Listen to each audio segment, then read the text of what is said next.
मैं बालकृष्ण मुले और आप देखना शुरू कर चुके हैं द प्राइम टॉक का स्पेशल सेगमेंट वॉरियर के हमारे गेस्ट हैं बीजेपी लीडर सम्मानित श्री नंद किशोर जी पहाड़िया। नंद किशोर जी, आपका स्वागत है, आत्मीय अभिनंदन है द प्राइम टॉक के स्पेशल सेगमेंट वॉरियर में।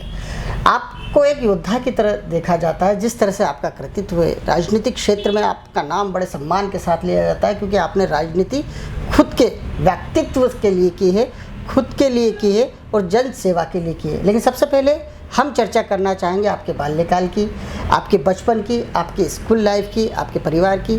पहली प्रतिक्रिया के रूप में आप क्या कहना चाहेंगे? आपका जन्म किस परिवार में हुआ है?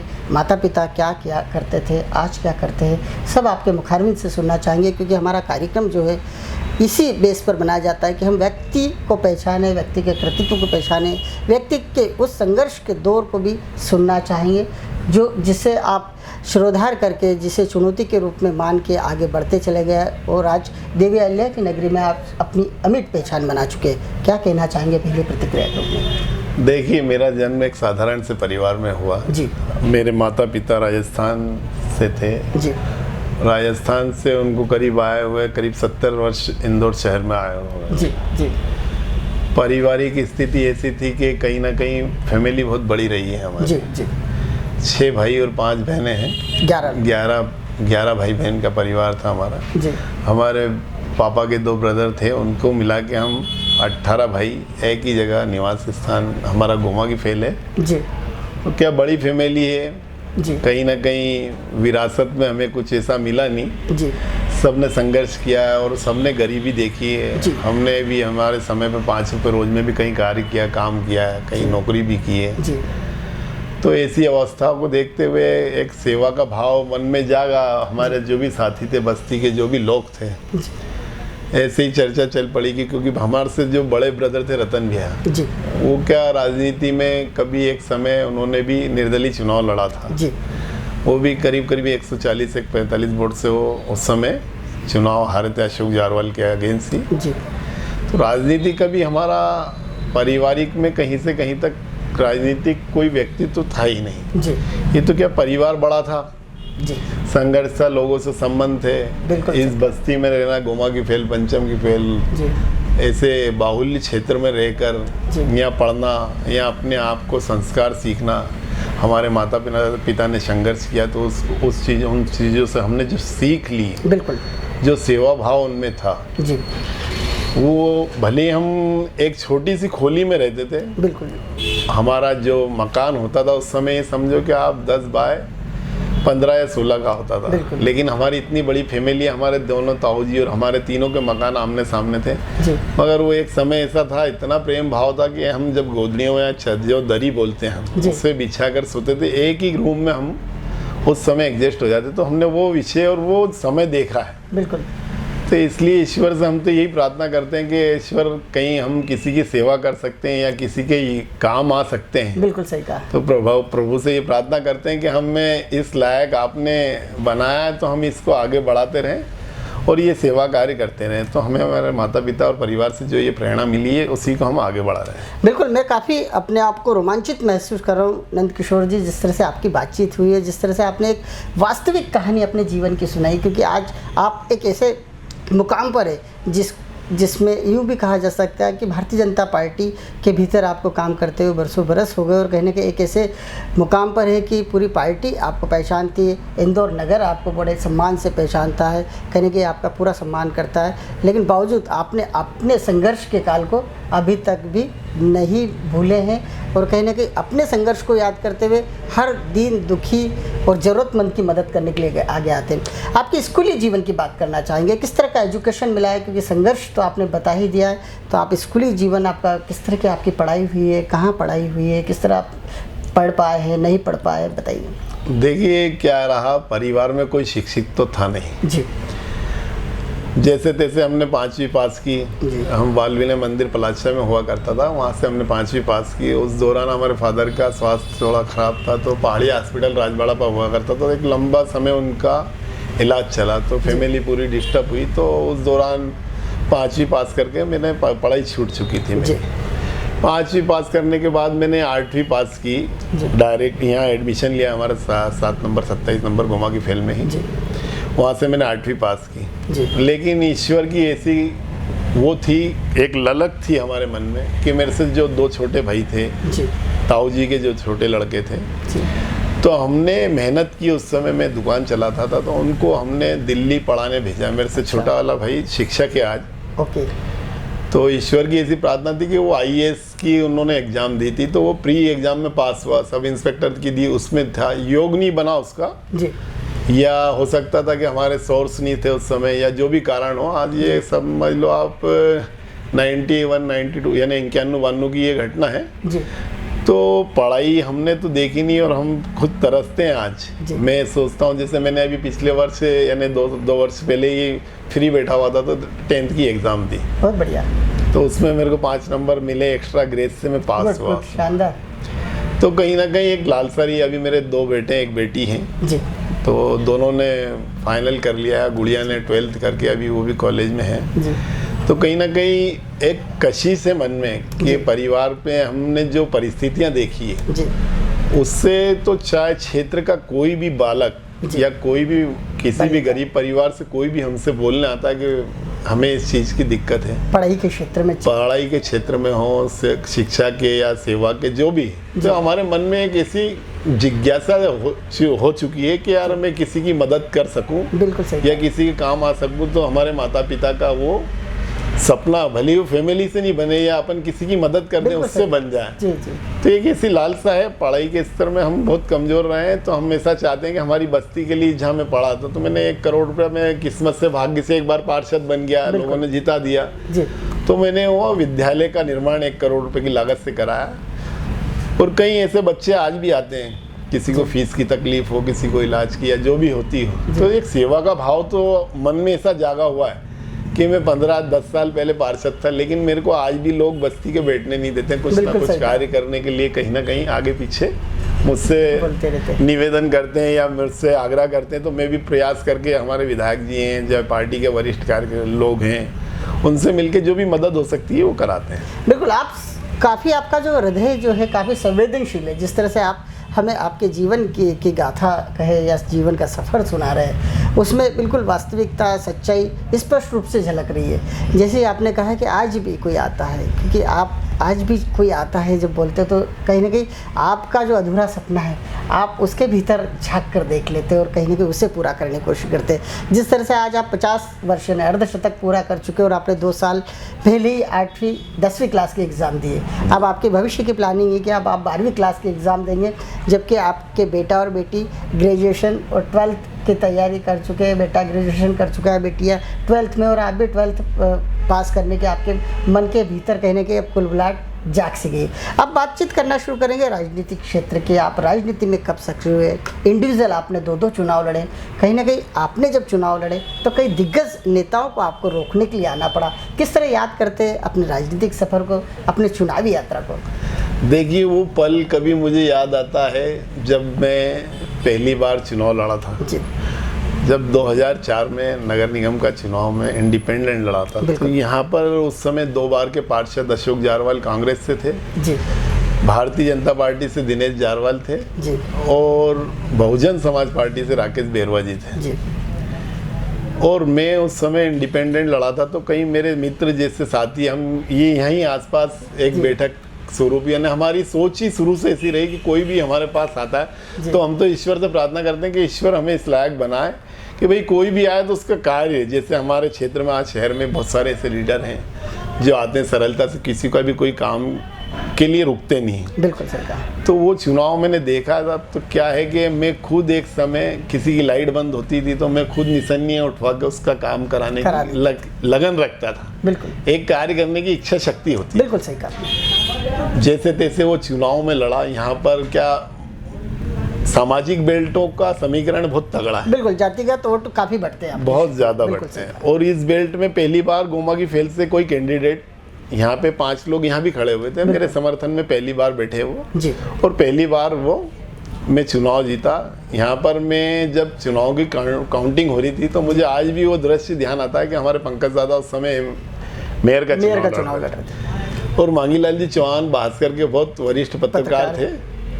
तो उन्होंने पूछा, बोले पहाड़िया जी आप यहाँ क्या कर रहे हो, आप जाइए जी। 16 बूथ थे मेरे उस समय वार्ड के पार्षद के चुनाव में, तो 11 पेटियां खुल चुकी थी जी। उस समय मुझे 163 वोट मिले थे और यहाँ पर जो कांग्रेस के कैंडिडेट थे उनको 1300 के लगभग उनको मत मिल चुके थे। तो मुझे ऐसा लगा, मुझे इतना आत्मविश्वास था कि मैंने अभी हमारे क्षेत्र की 5 पेटियां खुलना बाकी। बिल्कुल सही कहा। तो वो 5 पेटियां जो थी गोमा की फेल की, तो उन 5 पेटियों में मुझे हर पेटी से 400 प्लस वोट मिले। ऐतिहासिक वोट मिले आपको। ऐतिहासिक वोट मिले और वो 5 पेटी के अंदर से ही मेरे को चुनाव जीतने का सौभाग्य मिला। और एक स्लोगन खूब चला, उसे भी सुना दीजिए। जैसे उस समय मेरा सिंबल था उगता सूरज। ओके।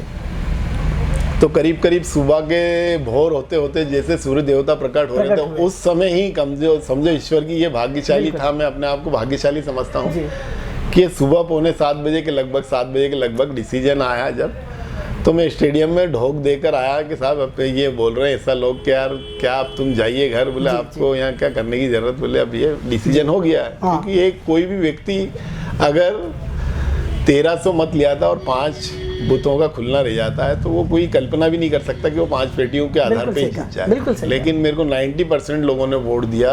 वैसे चुनावी गणित भी यही होता है कि जहां आप होते हैं तो वही तो आपको बल्क में वोट मिलता है। तो वही उगता सूरज चुनाव चिन्ह था और भोर होते होते हम रात भर काउंटिंग का इंतजार करते रहे। भोर होते होते ईश्वर की ऐसी कृपा हुई कि मुझे पार्षदी का सौभाग्य मिला और मैं पार्षद बना।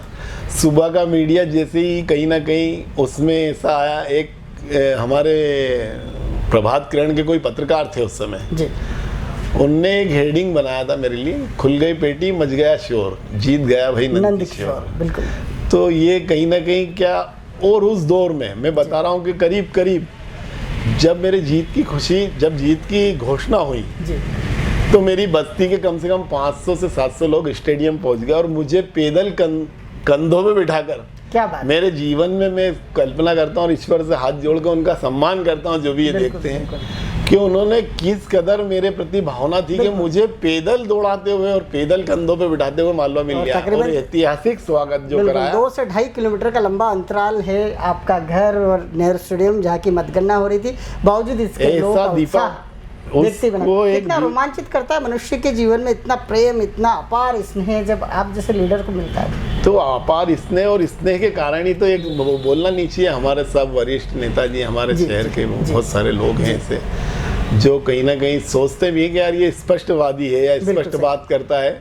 राजनीति मैंने कभी करी नहीं और ना करना चाहता हूँ। बिल्कुल सही कहा। एक सेवा का शौक था और आज भी है, बैठ के करना चाहते हैं। अब पार्टी टिकट देती है तो अभी हमारा वार्ड पुरुष हुआ तो वो भी चुनाव लड़ेंगे और उसमें भी लोगों की सेवा तो हम करते हैं। दूसरा चुनाव भी इंडिपेंडेंट ही लड़े थे, किस तरह? दूसरा चुनाव तो था बहुत ही संघर्षपूर्ण चुनाव था कि ये तो अपने आप में एक मिसाल होना चाहिए।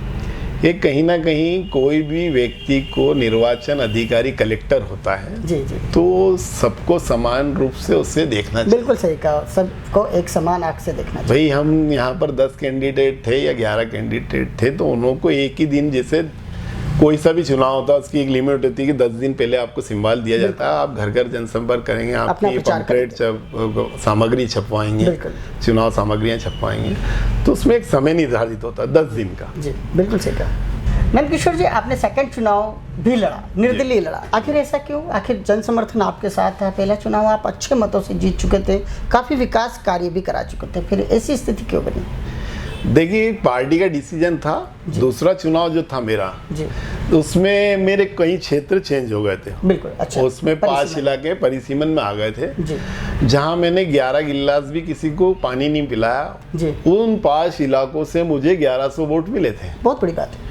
मुझे मेरे वाले पुराने वार्ड से 2200 वोट मिले थे और जो मेरा नया परिसीमन में वार्ड, जिसका मैं बता रहा हूँ कि मैंने 11 लोगों की भी सेवा नहीं की थी, बिल्कुल, लेकिन अपने संबंधों के कारण, जैसे मुझे इधर अपना न्यू देवास रोड हुआ, दुबे का बगीचा हुआ, पार्क रोड हुआ, हाँ रेसकोर्स रोड हुआ, जहाँ पे मैं कभी किसी के एक कॉल पे भी शायद मैंने काम नहीं किया हुआ, लेकिन ऐसा लोगों का ऐसा संपर्क था, अपनी एक दूसरे की सबकी ऐसी भावना थी या एक संदेश गया था कि भाई ये वर्कर है, इसकी मदद करना चाहिए। क्योंकि मेरे जनसंपर्क के टाइम में तो एक बोल रहा हूँ कि एक लोगों का ऐसा लगाव रहता था कि भास्कर ने भी मेरे उस दूसरे चुनाव को बाहुबली के रूप में लिखा था जी। 2-3 बार उन्होंने ये लिखा भास्कर में कि भाई ये बाहुबली, क्योंकि मैं जनसंपर्क करने मैं नहीं जाता था, मेरे लिए लोग जाते थे, 200-300 लोगों का हुजूम जाता था, वो मेरा जनसंपर्क करता था। यानी लोगों में एक जिज्ञासा थी कि किसी ना किसी रूप से मेरे प्रति उनका लगाव था। ये लगाव तो हमने उस वक्त भी देखा हुआ है नंदकिशोर जी, जब आपका टिकट, आपको उम्मीद थी एक बार जब आप पार्षद रह लिए, आपने काफ़ी विकास कार्य करा, कहीं ना कहीं जो गंदी बस्ती के रूप में गुमागी फेल और उससे जुड़ा इलाका पंचुम फेल पहचाना जाता था, वहाँ पे स्ट्रीट लाइट भी लगना शुरू हो गई थी, वहाँ पर यूँ कहे कि सीमेंट कंक्रीट की छोटी छोटी गलियाँ सुंदर सी बनना भी शुरू हो गई थी।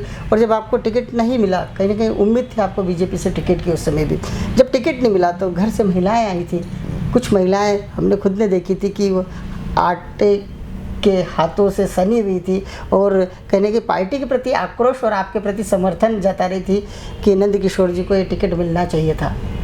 देखिए, ये क्या लोगों का बहुत लगाव था मेरे प्रति, ये प्रेम था उनका कि लोग अपना भोजन बनाते हुए भोजन छोड़ के जैसे उनको सूचना मिली कि मेरा टिकट कट गया है, तो मेरे घर के ठीक सामने एक बगीचा है, वहाँ पर करीब करीब उस ग्राउंड में 1000 से 800 लोग इकट्ठा हो गए थे। बिल्कुल सही। और उन्होंने मेरे समर्थन में एक चौराहे तक, जहाँ पर वो एक अपनी आवाज़ को बुलंद कर सकते हैं, तो वो उन्होंने उनका प्रयास किया जी। लेकिन पार्टी का डिसीजन था, अब मेरी मजबूरी थी, इधर पार्टी इधर लोगों का, अगर जिनका प्रेम मेरे साथ जुड़ा, जिन्होंने मुझे आज नाम दिया जी। उन सब लोगों की भावना थी कि मुझे चुनाव लड़ना चाहिए, क्योंकि मैंने मेरे कार्यकाल में एक बहुत बड़ी उपलब्धि हासिल की थी जी, जी। यहाँ पर मेरे समाज के 50 वोट भी नहीं है, बिल्कुल 27,000 मतदाता में 50 वोट भी मेरे व्यक्ति, तो मेरा व्यक्तिगत जो था चुनाव में या जो संपर्क था जी। जैसे हमारी गोमा की फेल में एक समय क्या हुआ था, शौचालय नहीं हुआ करते थे, डेड बॉडी को भी हमने गलियों से नहीं निकाल पाते थे, बाहर लाके उनका वो करना पड़ता था। 3 फीट की गली थी, बिल्कुल सही कहा। उसमें हमने 63 मकान हटाए थे जी।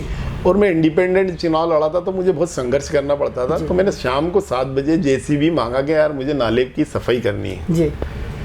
और मुझे कोई अधिकारी उस समय मदद नहीं करता था, ले दे के मेरी बस्ती के लोग मेरे साथ खड़े होते थे और मुझे मदद करते थे। तो मुझे आज भी वो दिन याद है कि मैंने जैसे ही वो जेसीबी बुलाया और वो हमने जन समूह के साथ, बिल्कुल व्यक्तिगत जन समूह के साथ, उनमें क्या हुआ था, 63 मकान जो आ रहे थे हमारे, 3 फीट की एक गली थी कमल रेडियो के पास हुआ करती थी जी। उस पूरे बाहुल क्षेत्र में करीब 3000 लोग 4000 लोग रहते हैं, वहाँ से ना डेड बॉडी निकाल सकते थे हम, कोई भी 3 फीट के एम्बुलेंस ना कोई फायर ब्रिगेड जा सकती थी, बिल्कुल सही कहा। मूलभूत सुविधाएं नाम शून्य थी, एक टाट बंदे होते थे, टाट हमारे शौचालय टूटे फूटे होते थे, टाट लेके लोग वो दिनों को ध्यान में रखते हैं। तो कम से कम मैंने उस समय उस कार्य को बहुत किया जी। उस समय यहाँ पर हमारे कमिश्नर साहब थे, पी नरहरी साहब, उन्होंने उस समय मेरी बहुत मदद की थी। जब मेयर थी हमारी उमा शशि शर्मा जी, तो मैंने 63 मकानों को हटाकर, इंदौर शहर में ये पहला प्रयास था कि उनको हटाकर सुव्यवस्थित जी विस्थापन किया, उनको 30 साल की लीज दिलाई, उनको पट्टे वितरण किए, उनको सामग्री दिलाई, उनके लिए सारी व्यवस्थाएं, मूलभूत सुविधाओं की सारी व्यवस्थाएं कराई।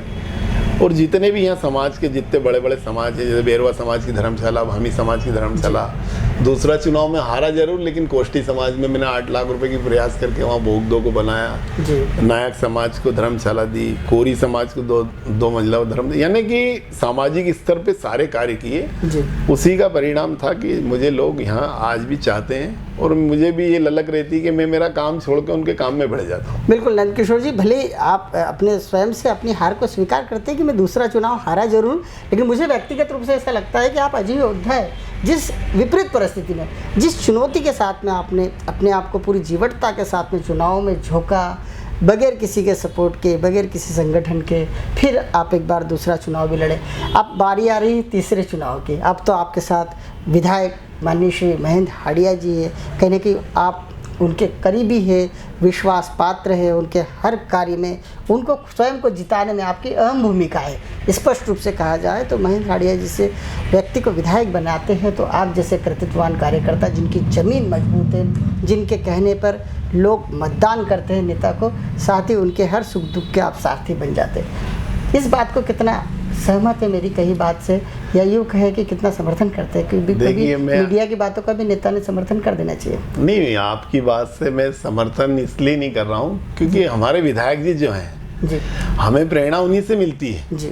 वो खुद एक अजय योद्धा हैं। बिल्कुल सही कहा। वो ऐसे योद्धा हैं कि जैसे मैंने कहा कि एक समय मैं खुद नसन्नी उठा के अपना काम कर लेता था, वो मंत्री बने जी, तो भी हमारे पूरे बेल्ट में लाल बत्ती की गाड़ी हर मकान पे, हर झोपड़ी में, हर गली में गई है। गुड।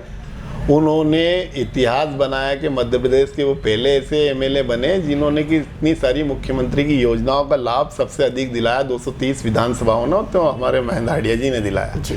तो उनकी कार्यशैली जो है कि जैसे आप बोल रहे हमने जिताया, हम तो उनसे सीखने को हमें बहुत सारी चीज़ें मिलती है। उनकी सरलता, जैसे इधर रमेश जी की सरलता, रमेश जी इधर देख लें आप, जैसा वो करते हैं, बाबा घर घर पहुँच के सेवा कर देते हैं। कहीं भी आज आप इतिहास उठा के देख लो उनके चौथे कार्यकाल में, आज भी उनके कार्यालय पे कोई दीन दुखी या कोई भी व्यक्ति चले जाता है तो वो खाली हाथ नहीं आता। तो उनसे हमें प्रेरणा मिलती है कि यार अपन तो 1 वार्ड या 2 वार्ड या 3 वार्ड के लोग अपने पास आते हैं तो अपन देखते हैं उनके कार्य करने में, लेकिन बाबा के पास 18 वार्ड के लोग जाते हैं तो भी वो बिना पार्षद के उनका काम करते हैं। बिल्कुल। तो ये उनकी अपने आप में बहुत बड़ी उपलब्धि है। अब इस बार राजनीतिक रूप से देखा जाए तो आपका गोल क्या है? क्योंकि काफ़ी अनुकूलता है और पहली बार एक ऐसा मौका आएगा कि भारतीय जनता पार्टी के चुनाव चिन्ह पर, कमल के फूल पर नंद किशोर पहाड़िया जी चुनाव लड़ते हुए दिखाई देंगे। देखिए ये योग बना है, इस बार हमारा वार्ड पुरुष हो गया और एससी का वार्ड है जी। तो इस बार अब संगठन का भी मैंने लगातार 5 साल काम किया, अभी मंडल अध्यक्ष रहा हूँ। बिल्कुल सही। तो कहीं ना कहीं पार्टी की भी सेवा की, लोगों की भी सेवा की है। तो अब ये पार्टी का डिसीजन है, पार्टी जैसा आदेश करती है वो करते हैं। पब्लिक का तो रुझान रहता ही है कि मैं लड़ूँ, लेकिन पार्टी का आदेश होना भी बहुत ज़रूरी है। अभी हमारे दोनों, अब इस बार क्या रमेश जी बाबा हैं जी, कैलाश जी हैं, मोगे जी हैं, शंकर भैया हैं, सभी हैं हमारे वरिष्ठ नेता। जो भी पूरा संगठन आपके साथ है? पूरा संगठन, पूरी पार्टी हमारे साथ है क्योंकि पार्टी की सेवा करते ही हैं। आज भी कोई भी कार्य होता है तो हम पार्टी का कार्य करते ही हैं, तो पार्टी देखेगी, डिसीजन करेगी। बिल्कुल। नंद किशोर जी, आप में एक विशेष बात और मुझे व्यक्तिगत रूप से देखने में आती है कि आप काफ़ी एनर्जी के साथ काम करते हैं। कहीं ना कहीं देखा जाता है कि पॉलिटिकल लोग जब 10 साल 15 साल संगठन में काम करते, ज़मीन पर काम करते, और कहीं ना कहीं उनमें भी एक स्थिरता वाला भाव आ जाता है कि आप ठीक है, फ़ोन कर दिया है, काम हो जाएगा। लेकिन आप लगातार इधर से उधर, उधर से इधर, इससे फ़ोन करेंगे, उससे फ़ोन करेंगे, छोटे छोटे काम के लिए बार बार अधिकारियों को फ़ोन करते। कोशिश आपकी ये रहती है कि नहीं, जो मेरे पास आया है उसकी तो मैं मदद करूँगा, चाहे वो फिर चिकित्सा से संबंधित मदद हो, फिर स्ट्रीट लाइट क्यों ना बंद हो, फिर या तो ड्रेनेज क्यों ना चौक हो। आपकी एक्टिवनेस, फिट रहने का जो स्टाइल, आपका एक व्यक्तित्व, आप जो पूरी एनर्जी के साथ जो काम में जुटने का एक मूल मंत्र, आखिर किससे, कहाँ से मिला आपको ये? देखिए ये मूल मंत्र मुझे मेरे वहाँ के लोग देते हैं, उनकी दुआएं देती हैं। उन बुजुर्गों की दुआएं देती है जो खुश होकर, किसी की पेंशन बंद है जी, अगर मैंने उनकी पेंशन चालू करा दी तो वो दिल से मुझे दुआ देते हैं। बिल्कुल सही कहा। और मुझे इतना आत्मबल मिलता है इन चीज़ों से कि कोई भी परेशान, देखिए आपके पास ऐसे कोई भी व्यक्ति नहीं आएगा, बिल्कुल सही कहा, जो परेशान होगा, किसी को तकलीफ होगी या कोई जिसके घर में उस जरूरत होगी, कहीं किसी की डेथ हो गई तो उसकी वहाँ व्यवस्था नहीं होगी, या किसी बच्चे की फीस के लिए, तो ऐसे लोग आपके पास, हर किसी व्यक्ति के पास नहीं जाएंगे। तो ऐसे लोग आकर, और जब वो आते हैं और उनका कार्य हो जाता है तो वो मुझे दिल से दुआ देते हैं, तो मुझे इतनी एनर्जी मिलती है कि मैं चट्टान से भी लड़ लूँ। क्या बात है, बहुत तो ये सब चीज़ें उन्हीं से मुझे मिलती है, और ईश्वर से मैं तो प्रार्थना करता हूँ, और सभी मतदाता जो भी साथी हैं जी, कि अपना कम से कम ईश्वर ऐसा बनाए रखे कि अपन सेवा करते रहें, कभी यूं नहीं करें, सदैव ईश्वर अपना हाथ यूं रखा है और सबकी सेवा हम करते रहें। आप काफ़ी निर्णय लेने वाले व्यक्तित्व के रूप में भी देखे जा सकते हैं, फैसले करते हैं, क्योंकि जो व्यक्ति इंडिपेंडेंट चुनाव लड़ ले और चुनाव जीत जाए, कहीं ना कहीं उस व्यक्ति की खासियत बन जाती है कि व्यक्ति कुछ भी कर गुजर सकता है। किस तरह के खेलों से जुड़े हुए, किस तरह अपने आप को फिट रखते हैं, अपने व्यक्तित्व को निखार के रखते हैं? देखिए मेरे परिवार में क्या था, मैंने बताया कि पारिवारिक कोई बेस ऐसा नहीं था, लेकिन मैं जब सक्षम या दुकान चलाने लगा, जब 2 पैसे कमाने लगा, तो एक भाई को पढ़ाई में उतारा, वो आज शिक्षक है, एक को मैंने अंतर्राष्ट्रीय स्तर तक पर कुश्ती रेसलिंग के लिए, तो अखाड़े का शौक शुरू से रहा जी। तो मेरे से बड़ा वाला भी एक समय पहलवानी करता था, वो भी इंदौर केसरी में 2-3 बार, और जो मेरे से छोटा, सबसे छोटा भाई सुभाष, वो नेशनल प्लेयर रहा है कुश्ती में जी। तो वो सब चीज़ें देखी, क्योंकि हमारे 2 ब्रदर थे तो वो वाइन बहुत लेते थे एक समय, तो हम उनको खो चुके हैं। तो हमारी बहुत सारी ऐसी पारिवारिक चीज़ें हैं कि कहीं ना कहीं हमने उन चीज़ों से सीखा है। सही बात है। तो इसलिए हमने अब कहीं ना कहीं शरीर के प्रति फिट रहने के प्रति अब 1-2 घंटे अगर शरीर को नहीं दें तो फिर हम खाने का शौक तो बहुत रखते हैं, तो उसे पचाने के लिए भी हमें परिश्रम करना चाहिए और सभी साथियों को सभी को करना चाहिए, क्योंकि एक्सरसाइज आज बहुत मायना रखती है इस कोरोना काल में। इम्यूनिटी बढ़ाने के लिए भी बहुत ज़रूरी है कि हम एक्सरसाइज करें, नियमित रहें और ये गंदे शौकों से बचें, नशीली वस्तुओं से बचें। यहाँ पर ये इसीलिए इतना बड़ा विद्यालय बना है तो कहीं ना कहीं अपनी बस्ती का नाम रोशन हो, बिल्कुल सही, पढ़े लिखे खूब तरक्की करें, यही सब सोच हमारी रहती है। एक प्रश्न और पूछना चाहेंगे अंतिम दौर में आते आते, कोविड काल गया, क्योंकि आप जैसे कृतित्ववान व्यक्ति जो शुरुआत से ही अपनी युवावस्था से जन सहयोग के लिए, जन सेवा के लिए जाने जाते थे और कहीं ना कहीं उसका परिणाम भी आपके लिए सुखद ही रहा, इस कोरोना काल में किस तरह की मदद लोगों की आपके द्वारा की गई? देखिए, हमने इस कोरोना काल में मैंने बताया ना, हम इंडिपेंडेंट लड़े, कोई पार्टी विशेष से नहीं। मैंने पूरे बेल्ट में एक एक घर पर राशन सामग्री जो हमें उपलब्ध हमारे विधायक जी द्वारा, जो हमारे मेरे साथियों के द्वारा जो हमने एकत्रित की जी, तो हम सभी ने मिलकर, ऐसा कोई घर नहीं था कि वहाँ 2 बार सामग्री नहीं पहुँची हो या किसी घर पे कुछ ज़्यादा ही परेशान है, किसी को पर्सनली कुछ दिलाना है जी। तो ये दौर तो ईश्वर किसी को नहीं दिखाया, ये हमने हमारे 50 साल की उम्र में देखा है। तो बहुत सारे ऐसे परिवार थे जिसने को पलायन करना पड़ा, बेचारे जो मजदूर थे। हमने अपनी पूरी कोशिश की, हम हर घर तक पहुंचने की सब, लेकिन अब वो भी एक लिमिट होती है, बिल्कुल, कि हमारे वहाँ 1500 मकान है तो 1500 घरों में पहुंचना डायरेक्टली, तो अब 1000 उधर हैं, तो यानी पूरे क्षेत्र में घूमना सदन पूरे कोरोना कार्यकाल में हमने जैसे हमारे पास व्यवस्थाएं आती थी, हमने हमारे साथियों के साथ वितरण किया और लोगों के बीच में रहे, उनके सुख दुख में साथ रहे। ये हमें बड़ी खुशी हुई कि हमने कम से कम लोगों की मदद कर। चलिए नंदकिशोर जी, आपका कृतित्व जो है लगातार सुनने को मिल ही जाता है, क्योंकि आप जिस तरह से राजनीतिक रूप से शुरुआत से सक्रिय रहे, भले ही आपको विरासत में राजनीति नहीं मिली, लेकिन बावजूद इसके आपने एक सफल राजनीतिज्ञ के रूप में काम किया है, क्योंकि सफल राजनीतिज्ञ वही कहलाता है जिससे जुड़ी जनता, जिससे जुड़े ज़रूरतमंद लोग उससे खुश हो। कहीं ना कहीं सफलता का यूँ कहे कि मापदंड यही हो सकता है। आप भले ही आपने काफ़ी गर्दिश का काल देखा है, बावजूद इसके आज आप एक सक्षम लीडर के रूप में पहचाने जाते हैं, क्योंकि आपका खुद का एक अपना अस्तित्व है, वजूद है। बावजूद इसके आप अहंकार से कोसों दूर देखे जाते हैं। सामान्य रूप से मिलते हैं, हम खुद भी आपसे मिलना चाह रहे थे, आपका इंटरव्यू करना चाह रहे थे, बाकायदा आपने समय रहते पूरा समय हमको दिया, इसके लिए आपका बहुत बहुत धन्यवाद। आप इसी तरह एक वॉरियर के रूप में, एक योद्धा के रूप में जन सेवा करते रहे, आगे बढ़ते रहे। अगले आने वाले चुनाव के लिए आपको हमारी ओर से अग्रिम शुभकामनाएं। आप इस बार कमल के फूल के निशान के साथ मैदान में उतरे और विजय हो। बहुत सारी शुभकामनाएं। धन्यवाद। नमस्कार।